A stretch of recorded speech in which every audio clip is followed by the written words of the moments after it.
नमस्कार दोस्तों, गुरु TV live में आपका स्वागत है।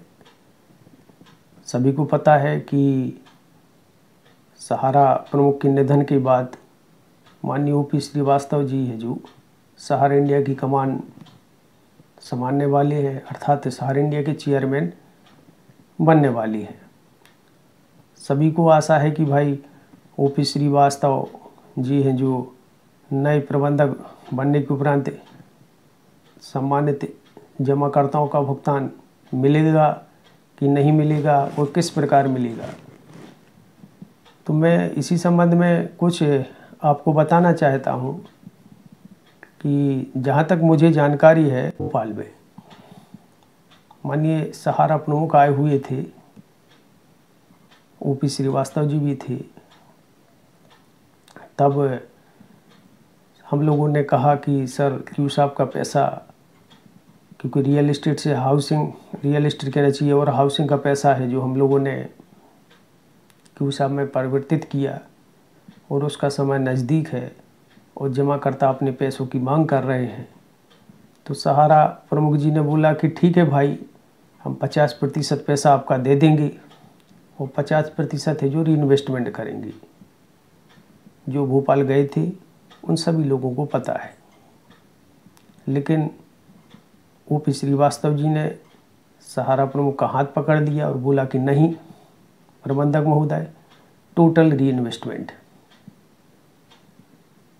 कहने का मतलब ये है कि मेरा कोई आरोपित करना नहीं है कि ओपी श्रीवास्तव जी ने अभी तक भुगतान के मामले में, जो मुझे लगता है, ऐसा कोई कदम नहीं उठाया कि जमाकर्ताओं को भुगतान मिल सके।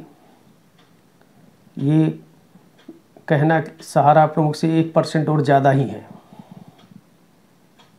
कहने का मतलब कि आशा रखना अच्छी बात है। अब वो तो समय बताएगा कि ओपी श्रीवास्तव जी हैं जो सहारा के जमाकर्ताओं का पैसा देते हैं कि और सख्त नियम बनाते हैं कि यह इंतज़ार करेंगे कि जब हज़ारों एजेंट और जमाकर्ता आत्महत्या कर लेंगे तब पैसा देंगे।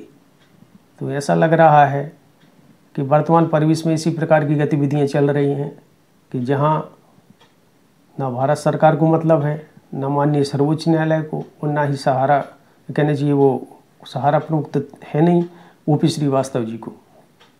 ये सब स्थितियां चल रही हैं। माननीय सर्वोच्च न्यायालय का तो सभी को पता है कि कभी आप सहारा की डेट देखना कि जब से ये केस चला है, कभी डेट आई तो न्यायाधीश छुट्टी पर हैं और कभी न्यायाधीश मिले तो उस समय सुनवाई नहीं हो पाई।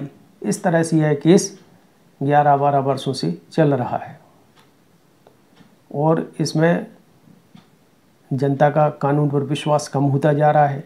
न्यायालय की गरिमा का भी सवाल है कि आदमी इस तरह लोकतंत्र का जो स्तंभ है, मुख्य स्तंभ है, और करोड़ों जमाकर्ताओं की जो एक विशेष समस्या है उसको 11-12 वर्षों से संघर्ष करना पड़े, कोई सुनने वाला ना हो, तो यह एक प्रश्न चिन्ह खड़ा करता है। आज सभी लोग जानते हैं कि भाई यदि आपके पास पैसा है तो आपके पास हाई कोर्ट, सुप्रीम कोर्ट चले जाओ, अन्यथा तो थाने तक नहीं जा सकती। और आज इतना सब होने के बावजूद भी माननीय सर्वोच्च न्यायालय से यही निवेदन करूंगा कि यह करोड़ों जमाकर्ताओं की जो मुख्य मैटर है, भुगतान का समस्या है, क्या आपको नहीं लगता कि इसे सर्वप्रथम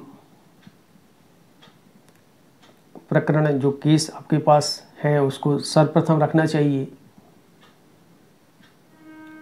तो ये सब एक प्रश्न चिन्ह तो लगता है, लेकिन क्या करें, हम जिस देश के नागरिक हैं उस देश की न्याय व्यवस्था पर विश्वास करते हैं।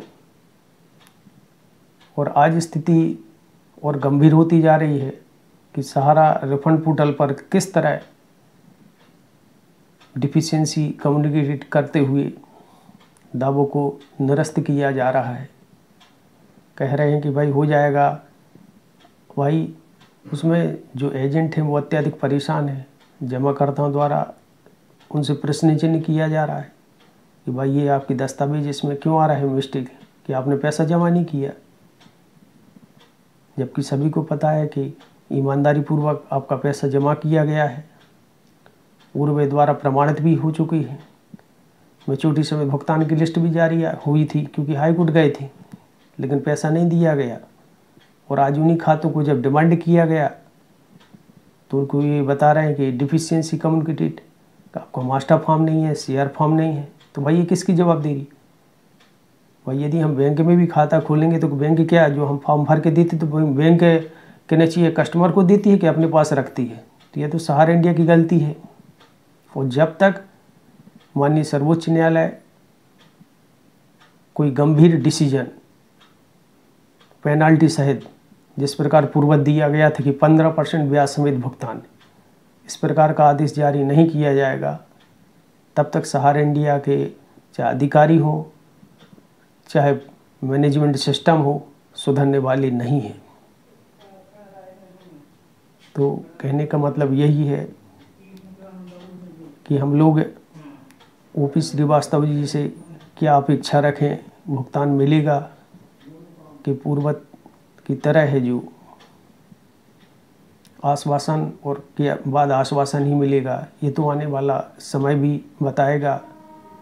और सहारा इंडिया का अभी बहुत सा भुगतान बाकी है, क्यूसाप, कॉमर्शियल और भी योजनाएं हैं। कहने का मतलब देखते हैं आगे क्या होगा।